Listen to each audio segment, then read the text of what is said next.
universe, I really believe it's held together by God's Word. And I was just watching this thing on quantum physics and how the atoms and the nucleus, they're not really a matter, they're not a mass, they're a kinetic thing. And what every scientist described in this documentary I was watching is that they're really an idea, a thought. They're an incentive. They're like an imagination, like a thought process going on. And I'm like, wow, that sounds like the Word, like when God spoke the universe into being. And you know, God is always way ahead of the scientists, so you don't even have to like follow them. They're like little, scientists are like on this big star chart map, and they're like in the map trying to figure out, but we're like with the Creator, and He's like in charge of the map.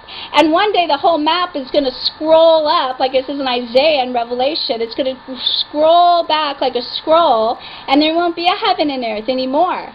And God reveals those things to His prophets so we can move in a really powerful, anointed way, and we don't have to like feel bad about around people in the world who are like using all this big terminology and stuff like that, because we're like really moving in the light. It's like totally light.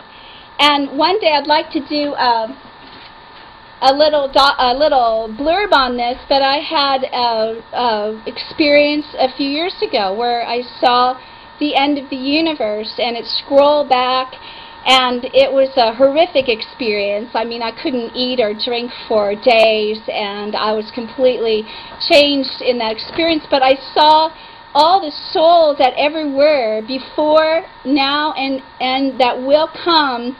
They were starting to divide light into light and dark into dark. And I was so hit with the revelation that life was about one choice. It was about choosing God. Choosing God.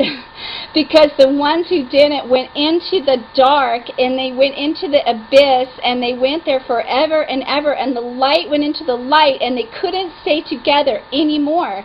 And I'll explain more about it later, but that week, that very week in Time magazine, this article came out, and you may or may not be able to see it, but it says how the universe will end. Scientists have discovered how the universe will end. And in the article, they point by point describe that eventually the light and the dark will begin to separate. And the dark will go into that black hole, and the light will go into the light, and there will be no way they can ever come together again. And it was like, it made me see that God is before all these things. He is infinite in His possibilities.